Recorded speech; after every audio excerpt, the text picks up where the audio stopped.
Hi, it's Larry here of Xbox Live's Major Nelson here with AC Bongos, my friend Graham Boyd. How are you, my friend? I'm very well. How are you? It's great to be back in Germany. I am excited to be joining you and joining everybody at home around the world for this, the world premiere of the Call of Duty Black Ops 2 multiplayer experience. Of course, we've heard some of the news earlier in the week.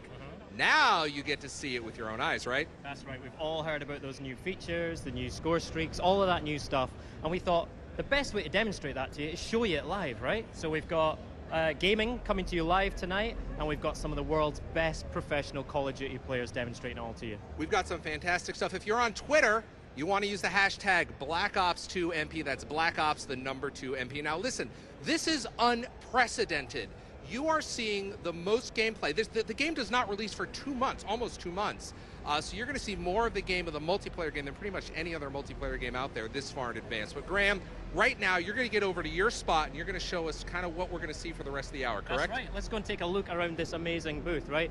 First thing to remember is that there's 2 Black Ops 2 booths. This is just one of them. So if you imagine there's another one like this just next door, right? It's over 1,250 square meters just for Black Ops 2. That's 144 Xboxes all land up so that gamers can get hands-on with Black Ops 2 multiplayer all this week. And speaking of, not just gamers, but the professional Call of Duty players. We've got some huge names here tonight from Optic Gaming, from Envious, from Prophecy, and some of the best German Call of Duty players as well. Got the guys at the back here ready to see some Black Ops 2 action. Hey, everyone's excited. And I want to introduce you to someone I met at Call of Duty XP last year, my friend Mike Raphael, better known as Hastro, right? How are you, Mike? I'm great, AC. How are you? I'm very well. This is your first time in Germany, first time at Gamescom? First time in Germany, first time at Gamescom.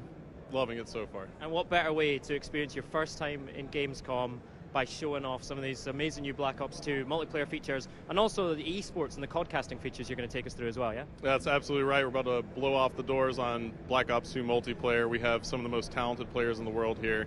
Should be a great show. So you're going to see a lot more of Hastro later tonight. You're certainly going to hear a lot more of Hastro, and I think you've got a very special guest coming up to do some cool codcasting with you, yeah? That's right. So for the first time ever, Mr. David Vonderhaar of Treyarch will be picking up the microphone to do a little shoutcasting with me, a little bit of codcasting. I was going to keep that a secret. You've just given it away, but that's fine. That's fine. Get back here and be ready to watch Vaughn codcasting for the very first time. We should maybe ask him about that quad feed on the multiplayer reveal trailer as well, right? Yeah, I think he says that none of these players here can hang with his quad feed, so we'll see. We'll see. Right, let's get this thing kicked off properly. We're going to hand back to Larry. Cheers.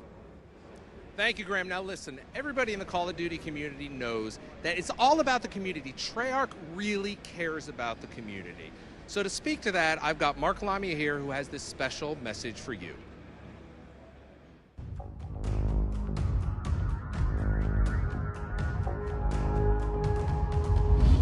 Hi everyone, it's really great to be here in Cologne, and on behalf of the entire team at Treyarch, we couldn't be more thrilled to roll back the curtain on Black Ops 2 multiplayer for you here. Coming off of Black Ops, the team was really energized. We thrived on the creative freedom that came with exploring a new time period and what it meant to Black operations, the weapons, the vehicles, and ultimately how that all translated to new gameplay, especially in multiplayer. And earlier this year, we introduced you to our vision of Call of Duty Black Ops 2. It's an entirely new, near-future fiction that takes place a little more than a decade out in the year 2025. And that's where drones, advanced robotics, and artificial intelligence, they'll all play a vital role in warfare as we're coming to know it. And that's where technology will enhance weaponry, creating powerful combinations in battle, especially for Black Ops 2 multiplayer gameplay. With Black Ops 2, the team is doing its very best work, and we're crafting the most ambitious and best multiplayer game that we have ever made. And what you'll see is a team that's building on the successes of Black Ops, yet willing to challenge the fundamental assumptions about core systems, reinventing them and empowering players more than ever. Additionally, it'll be clear today just how much the team was inspired by the world of esports. Call of Duty is all about competition. It's a sport. And in Black Ops 2, we've architected a framework for that sport to thrive for players at any level. We've provided integrated tools to bring esports to the masses. Black Ops 2 multiplayer experience speaks to every type of player, regardless of playstyle or skill level, all while remaining faithful to the core essence of what people have come to expect from Call of Duty multiplayer. So I want to thank you, the fans, for joining us for the worldwide premiere of Call of Duty Black Ops 2 multiplayer. This live stream is for you. That's just great, Mark. Thank you. Now, what can you expect for the next hour? Well, let's go to the head of design for Call of Duty Black Ops 2, Mr. Dave Vandahar.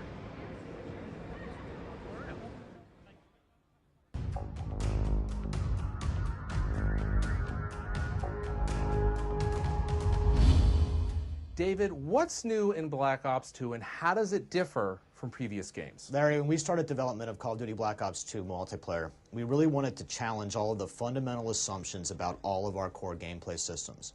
So all of those systems, including Create a Class, the score streak system, even ranking and unlocking, we've had a really critical, deep think about the best way we can put power to customize the game back in the hands of the player. There's so much going on here. Give us kind of a high level of some of the headlines. Yeah, so, the game takes place in 2025. So all of our brand new toys and technologies and gadgets that you're going to find in multiplayer, we built because it gives us this great sandbox for us to develop new gameplay mechanics around that technology. Now, there's a real sports feel to this experience, isn't there? There's some great new features. So the esports initiative. So in the competition and esports initiative, we're doing a lot of things for players. First off, we're going to have a skill-based matchmaking system that we refer to as league play.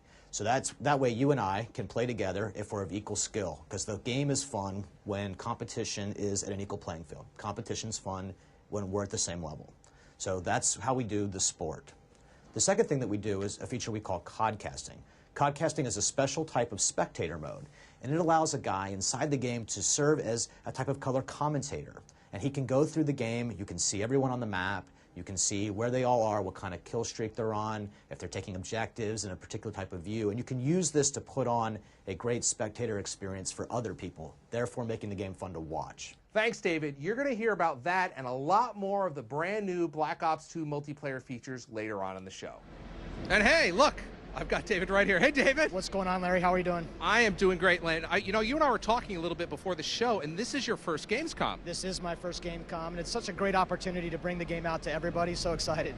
What a way to go. I mean, you've got Black Ops 2 here, and I know we haven't seen much of the booth already, but I mean, it's pretty impressive, isn't it? Yeah, and it's not just one booth, it's two booths, and it's really impressive. So many PlayStations. Everybody's going to have a good time when they get on the stations. There definitely is. There's a lot of Xbox 360s out here, and we got a lot going on here, but really it's about the gameplay, and we're going to hear from David. We're going to talk later on in the show about some of the brand new features in multiplayer, right? We're going to talk about all sorts of new features. We're going to talk about multi-TDM. We're going to talk about Hardpoint. We're going to talk about the new Create a Class system. You're going to learn a lot tonight. There's a lot going on. Anyway, let's get over to Graham and let's get the multiplayer action started. Graham? Hey everyone, we are down here in the pit, which is where I like to be with my man Hastro. How are you feeling now? Oh, feeling great still. Good, ready to go. We're getting ready to go with Game 1 here, the live streaming with the pro players. But first of all, I want to talk to you about some of these esports features that have been introduced to Black Ops 2 multiplayer. Now you're actually the esports advisor to Treyarch in this, right? So tell me about how you went through that process and some of the features. Sure, we essentially looked at what makes Call of Duty just so beloved as a competitive game, right? And we took a look at it and said, how can we make this even more entertaining for people to watch?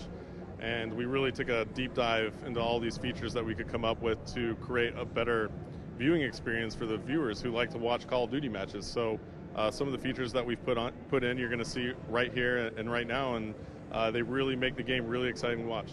Great. So the best way to see them is to have it demonstrated to you on the live stream. But we've got some amazing players here as well, some really big names in the Call of Duty competitive scene.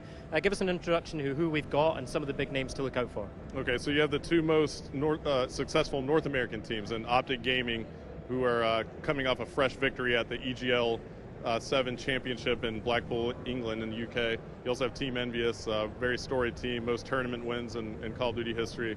You have Prophecy from the UK, one of the most amazing British teams that ever come about, and currently they're probably their best squad. And then you have a hodgepodge of German players, some of the best German pros put together for Team Germany. So without a doubt, you're going to see some great gameplay.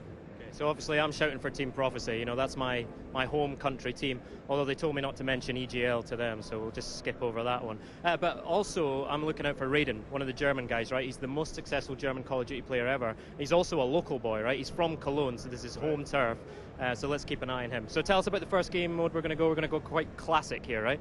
Absolutely. We want to keep it classic right now for the first game. We're about to blow the doors off, so it's going to be a team deathmatch, and the map is going to be Cargo. Now, Cargo is just a close quarters combat map, and it's got this open ring in the middle, so it's wide open in the middle and close quarters all around the outside. It's absolutely fantastic.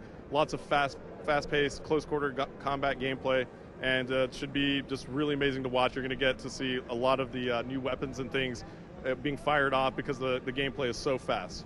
And we're going 6v6, so how are the teams being split up? So it's 6v6. We have the North Americans on one side and the Europeans on another, but we do have one sub on the North American squad who's actually European. His name is Toby from SK Gaming. He's subbing in for an American player who had flight complications, and it's going to be interesting to watch Europe versus North America. So it's basically Clash of the Titans, Europe versus North America. What an amazing way to kick it off.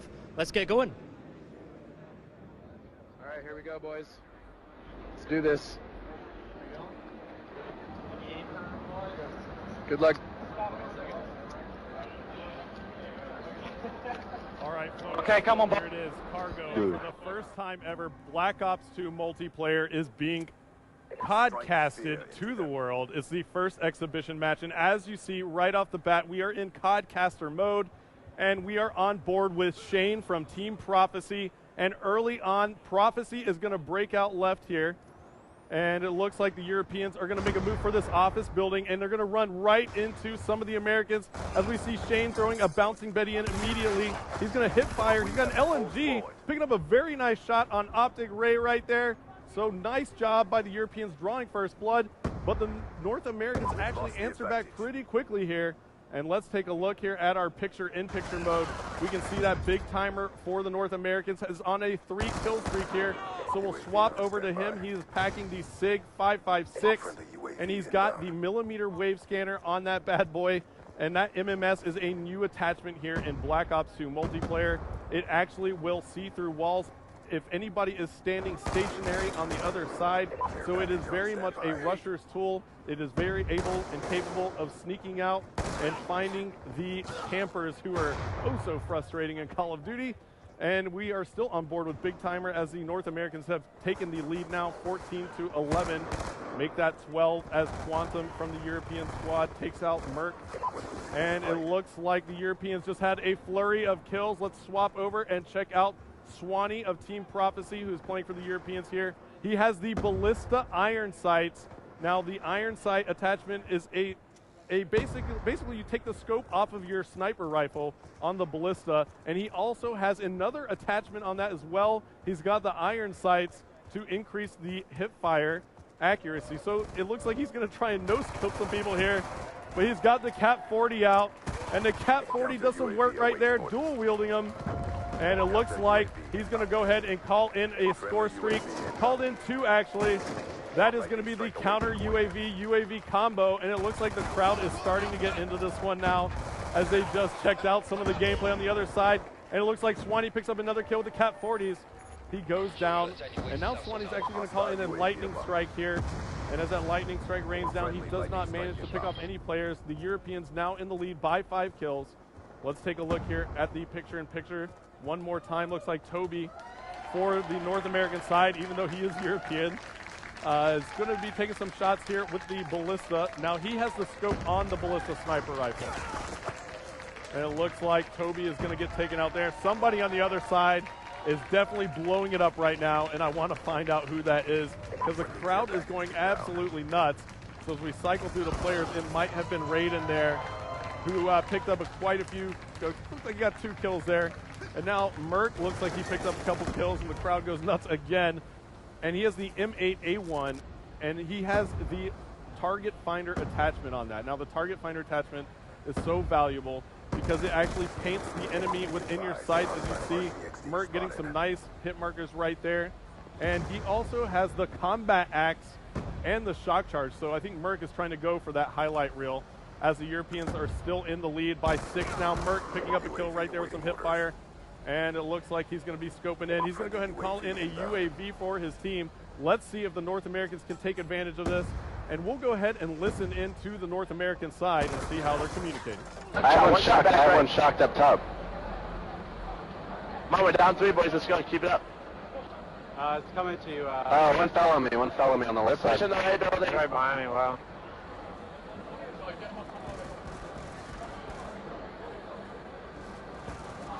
Oh, inside, up top. Bottom of the far right. He's weak up top.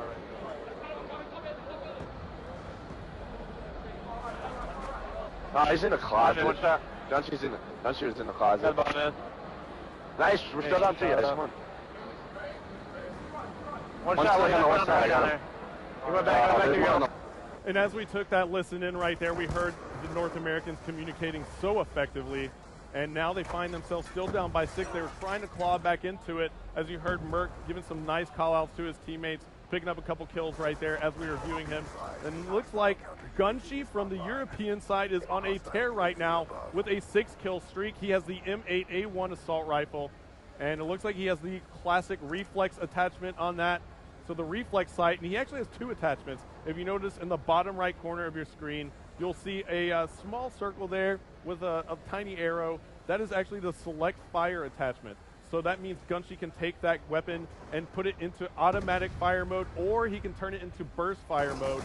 And it looks like Gunshy picked up another huge kill there on Ray with the TAC-45. That's his secondary pistol. Spots another player from the North American side, picking up some nice shots right there, some nice hit markers. And it looks like the Europeans are increasing their lead here. As we take a look at the map, looks like Gunshy's going to run into maybe a couple more North American players right here. He's going to decide to back off a little bit. But one player is breaching that office building, so Gunshy's got to be careful. Take some shots there. Nice shots on Big Timer. Spots another player from North America up top. 38 seconds left to go now. Still on board with Gunshy, and it looks like people are applauding. Gunshy gets a nice, huge shot right there on Merck. Very nice jumping hip-fire shot on Merck. And it looks like the Europeans are now running away with this one. Up by 20 kills as Gunshy goes huge with a double kill to go on about a 14 or 15 kill streak. And before it's all over, Gunshy's going to get a little bit extra right there with that double kill. Make sure he puts in a certain amount of work. As we take a look at our scoreboard as the game is closing out, Gunshy on fire, 20 and 11. And as you can take a look there, 82 to 64 is going to be our final score, with the Europeans taking round number 1 here on Cargo.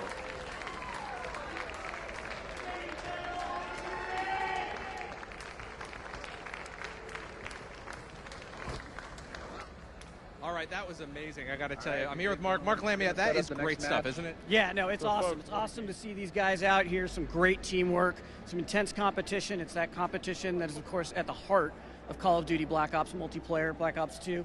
And, you know, it is why Call of Duty Black Ops 2 and Call of Duty multiplayer is a sport.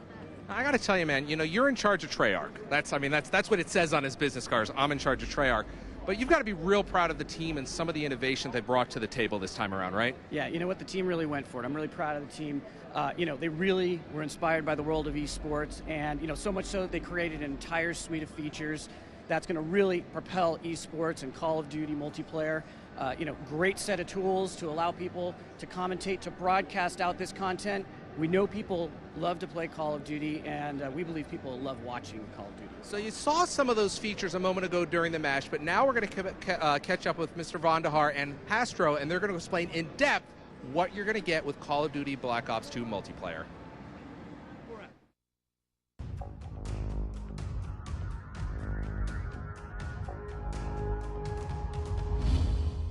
David, that was amazing. What did we just see? That was the world premiere of the codcasting feature in Call of Duty Black Ops 2 multiplayer, and that was Cargo in Team Deathmatch. Thanks, David. Hastro, tell us about some of the tools that we just saw. Sure. So you saw a few different elements in the codcasting feature, and it just really allows us to get in and make a better viewing experience for the audience that's tuning into Call of Duty matches online, right? So you saw an element called the score panel, and that's the kind of the key element at the very top center of the screen. The score panel is just a way for us to give information quickly to the audience, the score, what team's in the lead, and how much time is left in the game. And then, of course, we saw the names up there. That's the nameplate. Yeah, the nameplate essentially is our way of giving the player a jersey and a number, right? A name on the back of the jersey. We're in a first-person POV in Call of Duty Black Ops 2, so we want to be able to identify the player and who you're watching, so that's what the nameplate does. Now, that's all great, but viewers really want to see the map. Tell us about the map. Yeah, the map overhead is a really important piece of information for the audience. So The audience wants to see where the teams are set up, where they're located on the map, where the engagement's about to occur. And also for the commentators, it's a great tool because the commentator can kind of switch players after a player dies and bring you right back into the action faster. Now this is really exciting. It's almost like watching a TV show, picture in picture. Yeah, now the picture-in-picture mode is just really robust, a lot of features there, but essentially you're able to see what the kill streak is for each certain player. If a player is just on a tear, he's got 10 kills in a row, you'll be able to see that in the right-hand column. Also, we have an objective column, so any player who's playing an objective in real time, you're going to be able to see live when that player is playing an objective, and it's going to identify that that player is in fact on the objective. Are there a lot of options that we can tweak? Well, we actually have elements of the HUD that are removable, and you can actually customize the HUD for the viewer. And you can actually go in and, let's say an esports league or a big tournament wants to put in their own graphics, so you can remove a piece of the HUD and we can actually fully customize that for the viewing experience. So you can completely wipe it, put in the mini map, take it away, different things like that. It's just very, very robust, and essentially that's what makes up codcasting. Now, one of the really neat features is listen in, where we can actually hear the players, right?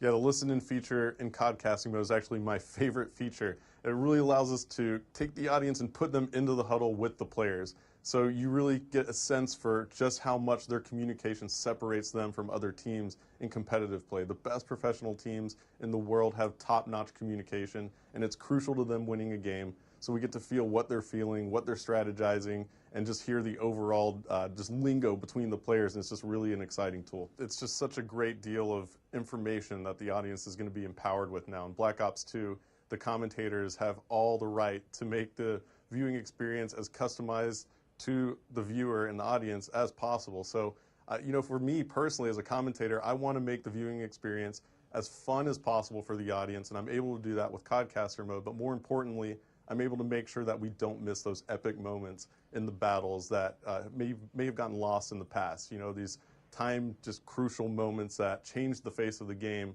and what essentially it determines outcomes of matches. We're able to make sure that we capture all of that. Thanks, Hastro. David, I want to talk to you about some of these features. What was it like implementing some of these features? Yeah, so there's really a couple of really key pillars to the entirety of the esports and competitive agenda for us. Black Ops 2 has a league play feature. This is a sport. It's how you make Call of Duty multiplayer a sport, and we actually use skill-based matchmaking to put players in the right brackets. Competition is fun at any level, pro players and average players alike. We also have to make it fun to watch, fun to spectate. That's what codcasting does. So that's why that feature is so important, have that production around that sport. And then finally, we need a way to give that sport or broadcast it to the world, and we do that with a feature we call live streaming. You're now putting basically, you know, thousands of dollars of tools into the hands of the community. That's got to be really exciting. You're expecting to see a lot of great stuff out of them. Yeah, it's actually really important for us to put as many tools as we can. We really like to make sure that we give the player the ability to customize the experience, whether they're playing the game, whether they're watching the game. In fact, Larry, you can even go back through the theater feature later, pick up those games, and then codcast them later. It's really cool. The team at Treyarch has got to be excited about the work that they've done around this. They've always really enjoyed the community, but this takes it to a different level. We're going to keep going. We're pretty engaged with the community all the time. They're very passionate people. They have a lot to say about the game, and it's really fun to take their ideas, mold them into the context and structure what the game's supposed to be like, and then bring them right back to the players. Thanks, David. Any final words? Sure. I mean, you know, I've just been blown away by how dedicated the team at Treyarch has been to making this experience for the players as best as it can be and giving them as much customization that they can have. It's just mind-blowing how dedicated they are to their community and how well they treat their fans and the players that play the game. So I think that's something that, you know, all of the Black Ops 2 players out there when they get the game are going to realize pretty quickly. Thank you, Hastro. Any final words? We're really excited to put this game in players' hands. And when you get there and you get your hands on it, I want you to tell us what you're thinking about it, how it's working for you. Feed right back to us so we can continue to make and improve our games for you. Welcome back to the pit, everyone. I am here with Hastro and a very special new codcaster. It's Vaughn, and look at this. I'm your friend at the moment, right? Am I your friend? I can't tell. Yeah. I'm your enemy. Yeah, you're foe now. This is an amazing piece of work. You know, what's the story behind this? It's classified beyond top secret. Is this an unlockable in Black Ops 2? It's a very special unlock only available to the top players in the world. Nice. Hey, listen, so not only tonight are you getting the world premiere of Black Ops 2 multiplayer streamed live, you're also getting the world premiere of Vaughn as a codcaster. How about that? Yeah, it's a weekend of first for me, and we're just going to go straight with it with my friend Astro here and have a go. Why not? And Astro, you've had some pretty big voices next to you in that codcasting booth, right? How does it feel to have Vaughn next to you? I can't say enough about this guy. I mean, honestly, it's a joy to have him here casting with me, absolutely. And I'm his friend right now, apparently, so I'm his enemy now, so it's great to have him here. Changes quickly. Do you guys want to have a hug, or we just get on with the next game? Let's get on with the next game, right? Okay, so really good start tonight. Amazing to see the Europeans really put that one in the bags, yeah? Oh man, I was actually really surprised. I mean, they really took it to the North Americans right there, pretty bad. I mean, that was a rough one. So we'll see what happens here in the next round. Home advantage telling in that first game, but it's all going to change because we're showing off one of the new game modes now. This is multi-team team deathmatch. Tell us about this one, Vaughn. Yeah, so this is a 3-on-3-on-3-on-3, but you can play multi-team deathmatch with up to 6 factions and any combination of 18 players. This is going to be very intense. These are very competitive guys, very competitive small teams of 3, small group, squad tactics are going to matter. They're going to have to load out really well and work together to win this game. It's going to be an epic, epic match. Now those loadouts are really interesting, right? So everyone knows about the Pick 10 creator class system. Tell us how that's influencing the multiplayer game and what people should look out for in this. So in this particular combination, I'm going to be specifically looking to see how these guys have combined wildcards and Pick 10 together to complement each other's play styles, because with this multi-team deathmatch game, this action's so intense and these guys are going to have to be cooperating, so I want to see how different their classes are and how similar they are, and that should be a really interesting thing to look for here. Good stuff. Okay, so the guys are into their teams now. The guys that they're playing with are the guys they play with all the time, so the communication should come to the fore here. Tell us about the map that we're playing on, Hastro. Sure, so we're actually going to be launching this game on Turbine, and it's going to be multi-team, like David said. So it's 3 versus 3 versus 3 versus 3, 4 teams of 3. And the map Turbine is just going to be an excellent choice here in this multi-team TDM. It just plays really fast. It's a great map. You can climb on everything, and it's going to be great. All right, multi-team team deathmatch, twice the teams, twice the carnage. Look out for that communication teamwork coming to the fore. Let's get going with it. All right, here we go. We're going, boys. All right, folks. Good luck. So, Mr. David Vonderhaar in the booth with me, and we're about to launch Turbine multi-team team deathmatch. And this is quite the interesting game mode, Vaughn. What are your predictions right here? And go ahead and make a prediction. I'm going to predict that this thing is going to be wire to wire, that these guys are really going to just get super into this thing, and we're going to see some tough, tight, close scores the entire match. Yeah, I actually agree. Multi-team TDM is introducing, so many different aspects into the gameplay just because of the fact that you're adding multiple teams, as we see Gunshi, who finished that last game absolutely on fire, picking up another kill right there, and that was on Nice, and that was actually nice from the team Germany. And why don't we pull the picture-in-picture up and take a look here, Vaughn. We see that Optic is actually playing as the Seals faction that I'm hovered over with my cursor right here. And then now we see that Team Prophecy from the UK is playing as the SDC faction. Now Team Envious from North America is playing as the FBI faction, and Team Germany is playing as the Mercs faction. I really like this view because you can tell where every single team is in position right there, with Envious up there in first place. Yep, absolutely. So Envious has taken the early lead, but it's oh so close. 5 kills on the board for Envious. We'll swap on board with Karma and see if he can add to that lead. He's using the M8A1 assault rifle with the target finder. Again, pulling off some nice shots there. He's actually got a select fire attachment as well, so he doubled up on his attachments, Vaughn. Why don't you tell me a little bit about that? I really like this particular attachment, a select fire switch. You can change between auto and burst modes, and one way that I really like to use it is at long range, I'll actually burst, and at short range, I'll go to auto. Yep, absolutely. It makes complete sense. I got a little bit of time with it as well, as we see Karma go down for the drop shot, almost got a double kill with it, but there he is, he's calling in the UAV, and we just saw he picked up the assist on that kill. Now assists add to the score streaks here in Black Ops 2 multiplayer. What was kind of the decision behind that? So there's certain score streaks that you really want to be able to reward players for using and activating, and those are particularly the ones like this one, because these are not actually generating kills for you. But if that thing's up, you're seeing that assist points for using any kind of support-based score streak. Got it. So the UAV will actually give you some points towards your next score streak. That's exactly As we see right. Karma picking up another kill right there and spots another one. Looks like he had a foot in the way right there as he went prone. And let's take a look at the overhead map and see where Karma is spawning back in. Looks like he's going to run into a player right here. No. And he did. It was nice from the team Germany. But Envious still has the lead at the moment. They have 18 kills on the board, starting to create some separation. 18 to 13. The SDC is in second, and that is Team Prophecy. And Twiz now for Envious is on a 3-kill streak. Why don't we take a look at his loadout? He's rocking the M8A1 as well. Seems like he has, is that a bouncing Betty there and a smoke grenade maybe? Or is that maybe a flash grenade? Looks like a flash grenade. So looks like Twiz is kind of going with that classic reflex sight. Interesting to see him burst at this range, actually. I would think that you'd want to get in there. Those guys are such precision shooters, though. Man, this is such a great player, Twiz. Yep. Twiz is definitely solid, and now Envious is taking the lead even knows. more. Why don't we actually take a listen in to Team Envy, Vaughn, and see how well they're communicating? Yeah, he's next to us, Yeah, he's right to your left. Got him. Another one down low, another one down low. Down low, turret building. Let's work for a kill streak. Stun me. Nah. Good kill. I've got UAV, but I'm weak. Throw it up. And you'll work for a counter. There's one, another one, top turret over here. Oh, next week. All right, Vaughn, so Envious definitely had some great communication right there. 2 minutes left to go. That is probably why they have such a good lead. The communication is oh so crucial, and in COD casting mode, we can actually put you into the game with the players with one touch of a button, which is one of my favorite features, if not my favorite in COD casting mode. And it looks like Twiz just missed a player who came up behind him, and it was Optic Ray.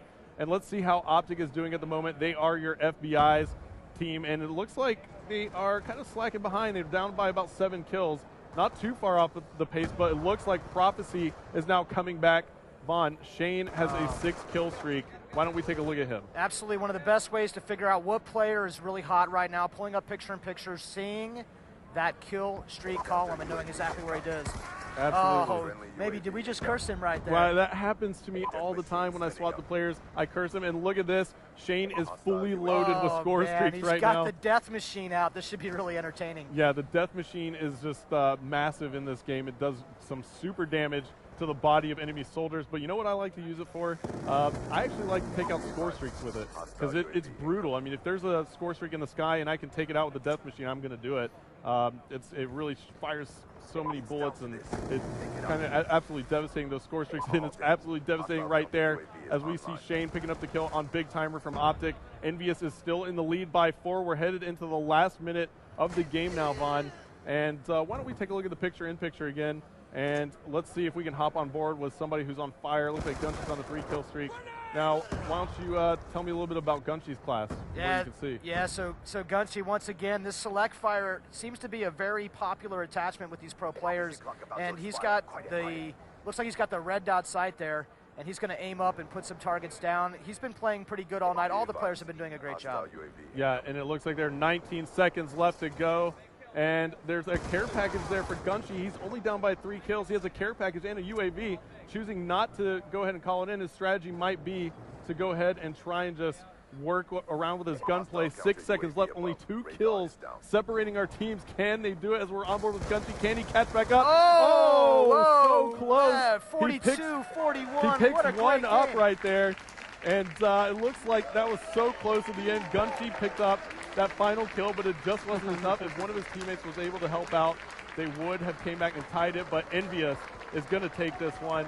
And let's take a look at the scoreboard here as we see Twiz going huge for Team Envious, 19 and 12. All right, guys. Karma with 13 kills on the board. He's negative, though, with 14 deaths. And Toby +1 at 10 and 9 for Team Envious as they take this one home, Vaughn. And that was a lot of fun. Those guys are such great players, and we're so honored that they came all the way out to Germany to join us and to debut this game mode with us. And it's just so much fun watching.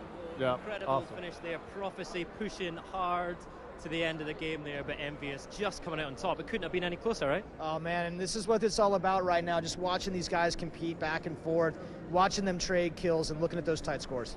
Astro, pick out some of the key moments of that game for us. Oh man, you know, I would probably say some of the Europeans went on a big kill streaks. They had big kill streaks. One came out of Gunshi, and it looked like Shane had one as well. Swanee actually got in there too, and that actually brought Prophecy back towards Envious's lead, but it was so close there at the very end. That was probably the best moment where I thought Prophecy might actually tie it up. Gunshi got that kill the last split second, just couldn't get another one as Team Envious took it. Exactly the kind of competition we're looking for here tonight. Tell us about some of the new weapons and attachments we saw, making the big scores in that game. Yeah, what I learned really fast right there is that these pro players love that select fire switch, so they can change between that auto and that burst. But we actually saw the target finder in play really early on in that game, and that attachment allows you to see enemies from a distance. They get targeted up for you. That's our 2025 technology in play in this game. Great to see that future technology in play. All right, we're going to go straight back in with another multi-team team deathmatch. We're switching maps, though. Tell us about this new map. Yeah, it looks like we're actually missing our screen for a second here, but when we pull it back up, I think we're about to head into Aftermath. I believe we're going to play some Aftermath. Yep, that's absolutely right. So Aftermath actually takes place in Los Angeles. It's kind of a busted down Los Angeles, and it's actually great. It's got a lot of close quarters combat, a lot of tight corridors. This is a really interesting map to watch. All right, let's get this kicked off again. We'll try and get your screen sorted out. Let's get going. Multi-TDM.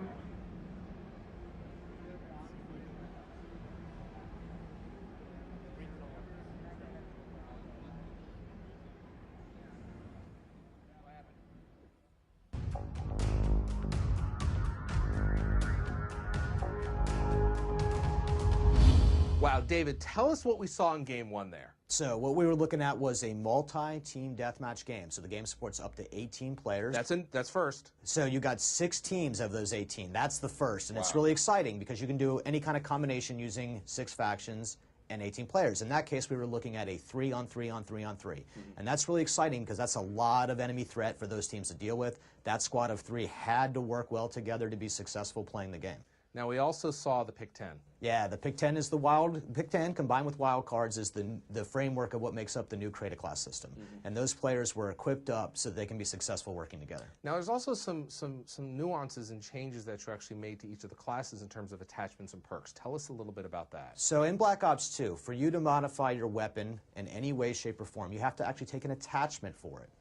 So in our previous game, you could actually sometimes use perks to modify your weapon. And what this does for us is make sure that we have perks be about player and player behavior, and attachments be about weapon and weapon behavior. And that's a really important part of how we're tuning the game.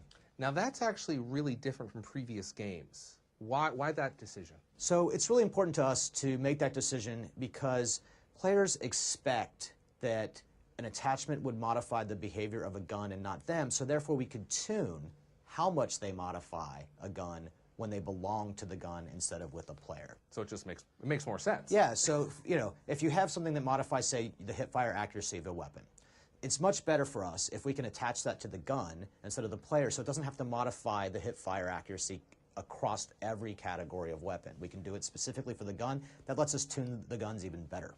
David, Hardpoint's a brand new mode. Yeah, so Black Ops 2 multiplayer has Hardpoint. Hardpoint is a mode that's inspired by those traditional King of the Hill style play. So you're going to have to defend an area around the map, and you're going to have to keep those attackers out of there, and you have to be in it in order to score points. That zone is moving around the map, lots of intense action, going into a single place on the map, very fun. Sounds like it's going to be pretty hard to defend. Yes, but that's what the team tactics are all about in Black Ops 2 multiplayer, and we've given you lots of great ways to set up defensive perimeters with Guardian as a crowd control mechanic, and others. So let's turn our attention to the codcasting feature because Hastro was really going at it in there. Yeah, that guy's a professional. And what we did with him is make sure that he and a lot of guys like him have the tools right inside the game to present the game to a viewer in a very exciting way. So that's actually really important because you guys are putting these tools in the game, and there's probably another Hastro out there in the audience right now. So everyone gets these tools. Yeah, I hope we actually find lots of Hastro-like guys, right? And that we can make those guys pretty famous on the internet, becoming color commentators for Black Ops 2. Really exciting. All right, let's get back to gameplay. Hey everybody, welcome back. We're just sorting out a minor technical hitch. We'll get right back to the gameplay as soon as possible. So I'm joined by Hastro and Vaughn in the meantime. And we've been looking through your tweets to the hashtag BlackOps2MP. Keep them coming in. I think we need to treat Treyarch as well, right? And we want to answer your questions, want to hear what you think about the game, the new features. We've got a few up here. So at iBonkers says, I'm going to use that codcasting so much. Now, and I've been thinking about this, Hastro, right? You've had it pretty easy lately, right? But you're going to get lots of competition with this new codcasting feature. Hey, you know what? The more the merrier, honestly. I really would love for the community to embrace that feature, codcasting. And you know what? It's actually also great when you can take it into theater mode, right? So you'll be able to potentially, it's in development, but potentially be able to record your gameplays and cast them out after in theater mode. So you'll take your saved gameplays and you can kind of work with the codcasting features, remove the elements of the HUD, customize the way your screen looks whenever you have that gameplay saved. Yeah, that's exactly right. And not a lot of people know about that right yet. So when you go into the theater, you can actually pull up codcasting from a game that's already been played. So imagine that everybody can practice being a codcaster, and you're going to see a lot of guys who create video on demand of some of these top games that get played. I think it's going to be amazing what happens. Yeah, absolutely, absolutely. And Vaughn, when we talked the other night, one of the things that you said that really stood out for me was that you see an opportunity to bring esports to the masses, and you reckon that Black Ops 2 is the game that can do it. You know, how important is it for you to work with that esports community and bring it out so that everyone can get the benefit? Yeah, we spent a lot of time over the last couple of months, and even before that, thinking really hard and critically about what does it mean to actually bring this feature to the masses. And it actually takes a lot of things. The first thing that we have to do is we have to make it a sport. To make it a sport, we have the feature called League Play, and that uses skill-based matchmaking, so players can play with people of their skill level. Competition is fun at any level. This is not just for these super hardcore pro players. It's just really good to compete with somebody who's at your skill level. You should win, and you should lose equally. More to that, though, we have the codcasting feature that we just talked about. That's how you put the production around that sport, right? You got guys like Hastro and many others who will come out and help make this very entertaining and fun to watch, and then we have a way to get that to everyone with our live streaming feature. Those three things combined, along with great personalities like Hastro, that's how you get this thing and make it something for everybody. I think that League Play feature is really sticking out for me because, you know, I'm definitely not a pro player, but it gives me the opportunity to play and always be competitive against players my level, right? How important is that, Hastro? It's extremely important. You know, essentially, that's the sport of Call of Duty. You know, we're able to create leagues for players to play in, and they're able to kind of track their progress as a team with their teammates. And, you know, what's more fun than that? And that's essentially what Call of Duty is and traditionally, but now we kind of formalize it with ranking yourself up and trying to be the best you can within the division that you play in, and you're also playing against competition that's around your skill level, so your objective is to kind of get better faster than they can. So it's a lot more fun that way, and I think League Play is just going to be a great feature for everybody out there to play in. Okay, another tweet we pulled off this stream here is from @WTG_Mollypop, who's really digging the listening in feature on codcasting, right? And I think that's one of the other new features that, you know, once you experience it and hear it, it's great because you can really get in the huddle with the team and hear what they're talking about. Again, you know, what was the driving force behind that? Of all the people for you to pull off the stream, we actually know her. Good, very good to see you. So, listen, I think it's really amazing that you can do the listen-in feature. So, this is about being inside the huddle. It gives us a chance when you're codcasting to jump in and listen to how that team is communicating, and it really gives you this sense of understanding how these teams are working together, and you cannot be mistaken. When you listen in, you know, and it's almost always the guys who are working really well, their emotions that they're feeling, that's the team that's usually doing really well, right, Hastro? Yeah, absolutely. So we took a listen in right there, and that's in that second round with Envious, and when they're in the lead, and you hear their communication and how well they're strategizing together and making sure that they're working as a team. And it's just so much fun to hear the players talking. I mean, ultimately, we're watching them play, so why not be able to hear a little bit about what they're talking about? Very good. So we are going to, we keep those tweets coming in. The hashtag is BlackOps2 MP. In the meantime, we're going to hand over to Major Nelson. Thank you, Graham. Black Ops 2 MP, that's where you want to send your tweets. I'm here with Mark Lamia. Mark, before we get back to gameplay, I want to talk to you a little about what it's like running the studio. I mean, there's tremendous trade-offs. Give us a little bit of glimpse behind the scenes. Yeah, you know what? There's, the team is really ambitious. They're always really going for it. And, I think this is an example of that. The team was really inspired by that world of esports. There's a lot of features in this game, a lot of great new features that are really going to empower players. And, you can't do everything always. We have to make sure that what we're doing well. We have a really great community out there in the esports world.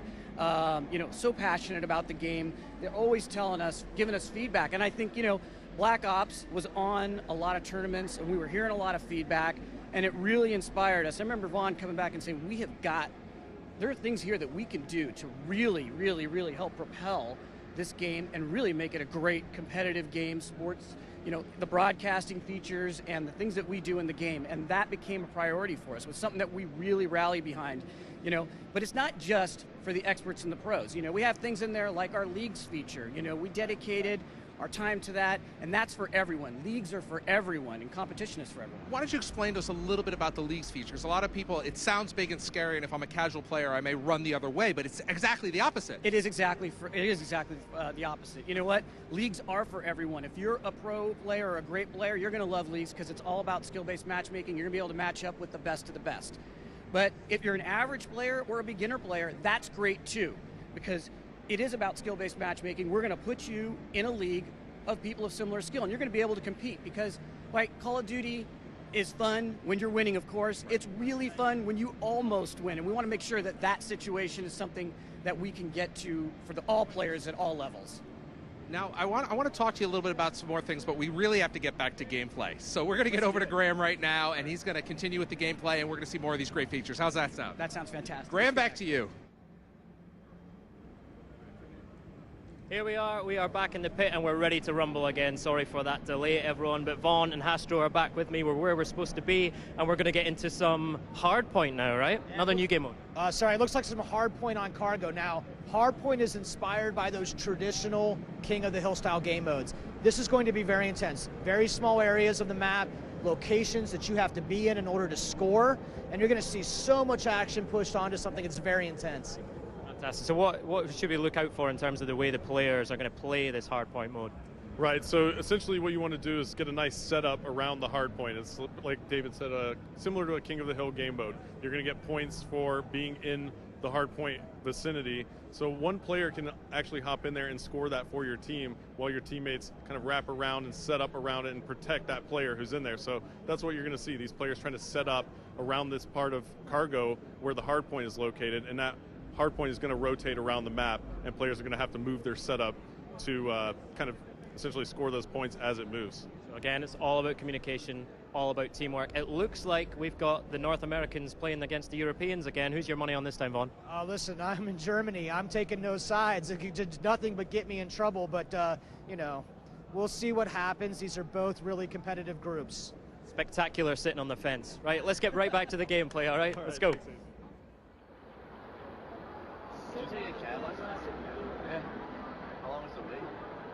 Alright, so Vaughn, we're going to kick it off. Hardpoint on cargo. I love this map in this mode. It's so intense. So this is the first time Hardpoint has ever been streamed, and here we go.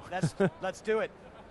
Now, cargo is such a fast-paced map. We actually checked it out, and it looks like Raiden has a sniper rifle. Oh, man. It's the DSR-50. Let's definitely stay on board with him right off the bat. Yeah, absolutely. He's got that ballistic CPU on the back of that thing, and that's going to reduce his sway. I just love the way that thing looks. Yeah, and he's going to throw a combat axe, YouTube money. Yes. So now he's going to go ahead and walk over here and try and go. Oh, that nice was shot dirty. on Merc. Right off the bat, now gave us a nice thing to look at there. Yeah, so this is really cool. Now, if you look at the score panel at the top of the screen, when guys are in the zone, you'll see exactly how many players are in there. You'll see that little arrow indicating 3 players in the zone right now for STC, and that thing's going to be moving around. And that's how we're using the score panel to let you know the state of the game mode. Right, so as we see on Raiden's screen, the hardpoint is in the office here, and as we take a look on the picture-in-picture overhead map, it looks like this is just chaos here in this area, but it looks like the Europeans have actually taken great control. We see on the picture-in-picture that all these players are on the objective. So you have 3 players right now. There's an icon there, Vaughn, so that actually tells us that you're on the objective in the picture-in-picture mode. That icon is specifically good for indicating how many people are in that zone, so you know who to pay attention to.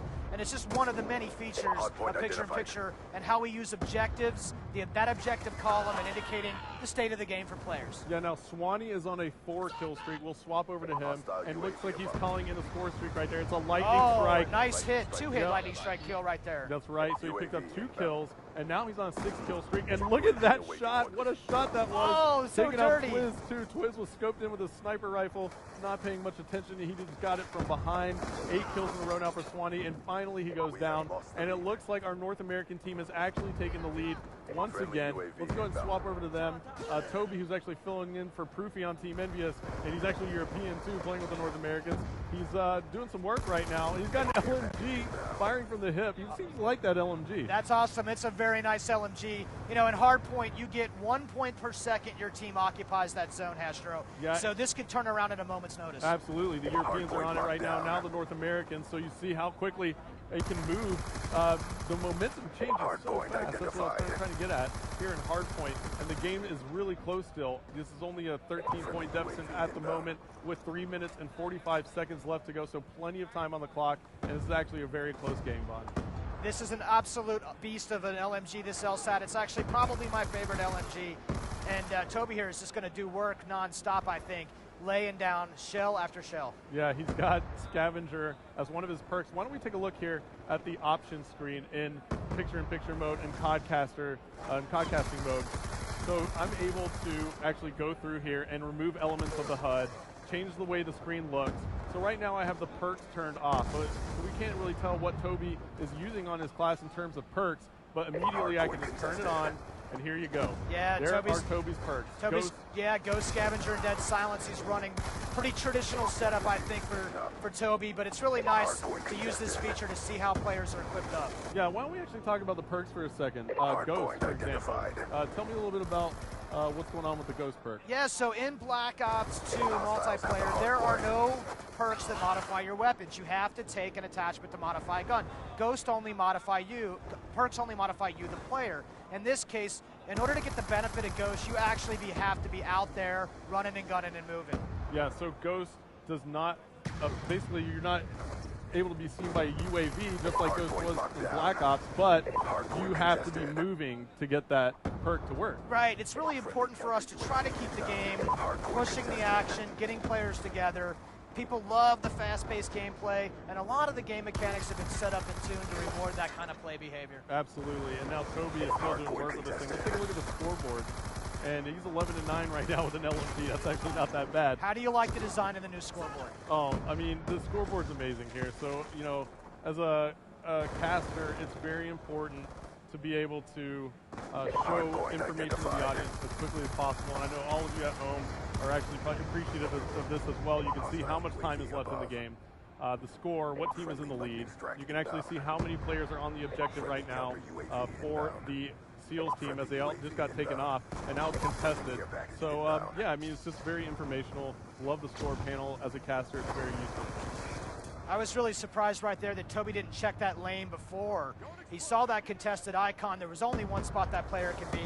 I think maybe he's having a little too much fun right now. Yeah, he's having too much fun. He's actually probably still getting used to hardpoint because it's so new first time that these guys have actually kind of gotten their hands on the game mode and been able to play. So let's see here. Looks like we're going to go ahead and cut back to the picture-in-picture. I'm going to go ahead and see what players are playing the objective. Big Timer is on a 3-kill streak, and he's playing the objective right now. His perks are lightweight toughness and extreme conditioning. He gets taken out. He's got the MP7. That was a nice grab right there. He did have a sitting right on that edge, checking all of his lanes in and out of that hard point. Really good play, actually. Yeah, now he gets taken out again. He spawns back in. Let's see where he is in relation to the hard point. He's going to run into a couple players here, Vaughn, as he moves to the office. He also has a player flanking him from behind, but he makes it into the building just in time.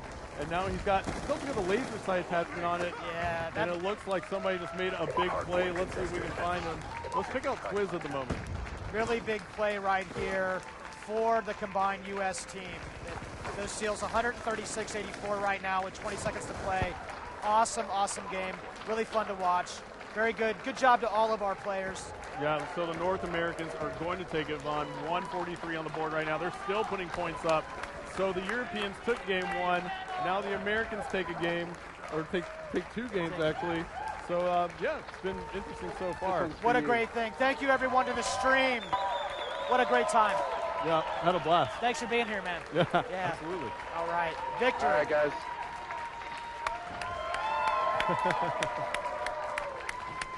Look at that optic kill Pump. cam. Got Optic Gaming over here going bananas. All right, guys, we're going to play some Domination next. We're going to go Domination on Aftermath.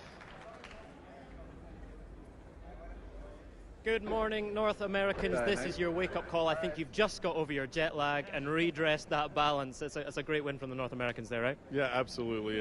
They pulled it out in the end. Really rough first game there, but they pulled it all out and ended up coming out with victory.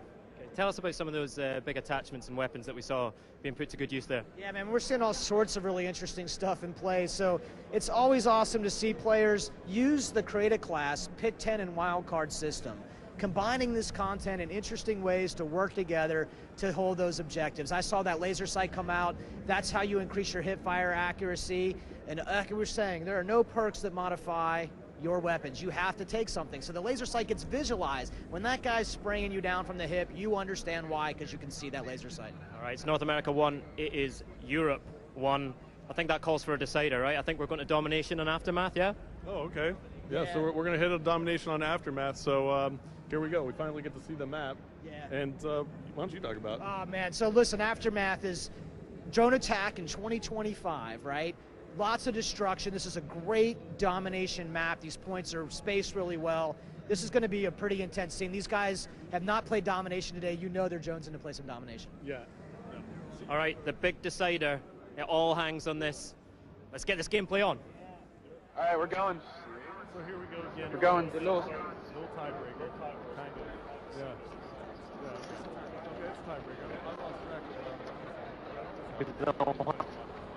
my cast. I will have to lose track of how many rounds have been played. But anyway, I always get on track before the game ends. And here we go. We got perks. Now look at this. Optic Ray right here has played 2 perk greed cards in this class. He's running hardline and lightweight perk 1 greed. He's running dead silence and extreme conditioning. That's perk 3 greed. That is a pretty interesting class combination for domination. Yeah, that's absolutely amazing. Actually, he's got. That's actually that might be the first time I've seen somebody stack that many perks using this system. You know, and it's what, 5 perks total here? 5 perks total here, but he's had to make some significant trade-offs, Astro, because he's not running any equipment. Look down there on the lower right of his HUD. Absolutely. And he doesn't. Looks like he's not even running a secondary weapon right now. So you can make these trade-offs in Black Ops multiplayer. Yeah, and look at him. He's got I'm absolutely loving this by Ray from Optic Gaming. He's got hardline and lightweight in perk 1, hardwired, dead silence, extreme conditioning. I'm going to spit it all out for the fans out here. He's got the laser sight attachment on his weapon, and that's about it, right? Well, he seems to be working for him. Yeah. He's just picking up this hunter killer drone. When he throws that thing out, now it's seeking a target right now. You can see it on the map. There it goes. Put the thing down, plus 15. Absolutely awesome right there. And you can defend against that. If you have the flak jacket, you can defend against that. Looks like one of the enemies was going straight for the B flag, and that hunter killer drone seeked out that enemy and just took him out before you get on the flag. So it's pretty awesome score streak right there. A lot of fun play here. And it's low level, so pretty cool deal there as the Americans and North Americans are in the lead, 28-17, 4 minutes and 30 seconds left to go now. It looks like the SEALs team has been locking down B and C for quite some time now and making them hold A and push out. You can tell right here by looking at the top of your screen, you'll see the SEAL BC right under there and A under the opposition. Absolutely. So now we're on board with Merc, and Merc is running into a ton of players, and he's sitting over here near us, and we can just hear him just go, oh, a little overwhelmed. There's so many European players right there near that B flag. Merc out with the ballista iron sights. The snipers, you guys owe me for this gun, I'm telling you right now. Let's actually stay on board with Merc, let's see if he's going to run into anybody here. Looks like he is. No good for hair. No, taken out by Swanee big time. The ballista is a very precision weapon, right? It's a bolt action, and it's a sniper. But when you have the iron sights on, you really have to kind of watch yourself. It looks like Merc is learning from that now, and he's going to try and do that. I give Merc credit for that, but he's not having much luck so far. Yeah, and now it looks like he spots another player. He takes a shot there. Now, you actually see the trails on the sniper rifles as well. What's up with that? Why don't you talk a little bit about that? Because that's going to be, there's so many snipers out there, and now you see a bullet trail. That's the most badass thing, man. Why don't you tell us a little bit about it? Yeah, it's something that our combat designer, Tony Flamer, had in store. He showed it to us one day. We thought it was absolutely excellent. Just an interesting way to see where those snipers are shooting from. Yeah, it's really cool. You're able to see, you know, especially it kind of raises your skin or the hair on your skin a little bit too when you see a shot come flying by your face. Yeah. So I love that. And why don't we actually listen into the players again, because look at the score now. It looks like the Europeans are in control of 2 flags, and they just took the lead over the North Americans, 55-53. Let's listen in to the Europeans. Hostile 100 people. Got him. They're going to be fine. One is on the right side. Yeah, one more. Right through the tunnel. Comes straight to the middle. Straight to the middle. One he's got to be. They're surrounding us. Right, one shot. One's gonna be. He's top E. Nice. Did you get him? Another one is at the tunnel. One guy, one on here. Losing it. What is an alpha?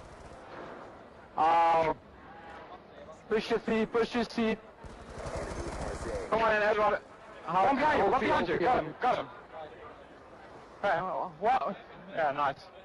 Charlie locked down. Now, that is some intense action right there. Looks like the North Americans were able to kind of flip the spawns a little bit, but the Europeans picked that up immediately and were able to go right back and grab C. So they still have the lead here, Vaughn, 85-71 now. And Gunshi is sitting on those score streaks again. He kind of likes to just play with the gun. Man, when you got a guy that's this much of a slayer, he's too busy to pull out those score streaks right now. He'll find them when he needs them. Absolutely. Gunshi, one of the best slayers in the world in Call of Duty competitive. And you see that right there. What a shot that was with the target finder. It was just amazing what he just did. There he spots another one. He got that nice headshot. Somebody was barely sticking out over a ledge, and he managed to pick him off. 55 seconds left to go now. The Europeans still in the lead. They're up by 21 now, and Gunshi is on a tear, Vaughn. Yeah, this game is not completely over, though. I bet we're playing some round-based domination right now, so we're going to find out. Oh, yeah, absolutely. So why don't we talk about that? Let's find out if we set it up that way in 35 seconds. Cool. Yeah, we'll know in 35 seconds. But B and C still in control for the Europeans. They're on the Mercs faction. Again, like we said, we'll take a look at this overhead map. Gunshi's about to run into a couple players here from North America. Oh, beautiful. And why don't we go ahead and swap it up a little bit. Let's see. Nice. Over here for the European side. He just catches a stun grenade right there. 15 seconds left to go. He gets smoked. What's he rocking? He's got the Scorpion. And 7 seconds left now, so the Europeans are going to take this one. And there's your score. Now we're able to even go out and play another round if we'd like. We can do round-based domination. Absolutely. Round-based domination is a feature of the game, so it'll flip sides, and that's something that competitive players really like to play, and we're going to make sure that they can do that when the game comes out on November 13th. Yeah, and that's awesome. So a lot of true competitive game modes that the community has played. We're actually using some of those features here in Black Ops 2. Absolutely. And it looks like that's going to be it.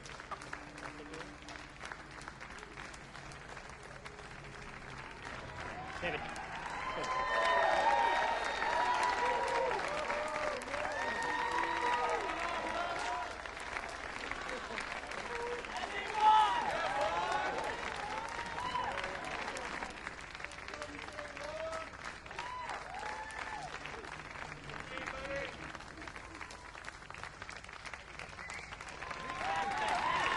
Fantastic work, everybody. What an amazing evening, right? Incredible. Some amazing gameplay and great to hear about it. You could see them properly as well, right? Now we got the guys here. You guys want to say a few words before we wrap up? Because we are at the end of our hour. I want one time. Thank you so much for joining us live, the debut of Call of Duty Black Ops 2.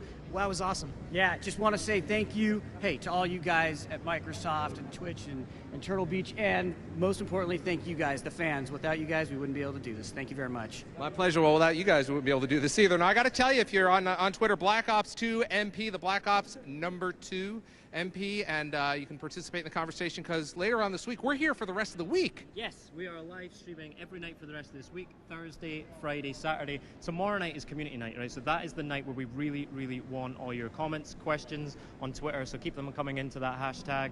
It's 5 p.m. UK, 6 p.m. German time. I'll let you work out the rest. That's 9 a.m. Pacific, 12 noon Eastern, and, well, you got the web to figure the rest out. Such a good team. And you can see it on Xbox.com in Europe. You can see it on the Black Ops Facebook page. You can see it on twitch.tv/Treyarch. And you can see it at CallOfDuty.com as well. We actually had a question about, this one was brought right into the Xbox 360 console. In about 15 minutes, it's going to be available on demand. So if you've missed this, yes, then you'll still be able to see if it. You want to see more, if you want to see more of Graham and I, then just tune in and you'll see all the great gameplay. There you go. All right, we're going to wrap it up here. My name's Larry here, Xbox Live's Major Nelson here in Germany at Gamescom. On behalf of AC Bongos, I want to thank you. Thank everybody here in the audience, and we will see you guys tomorrow. Good night, everybody. Good night.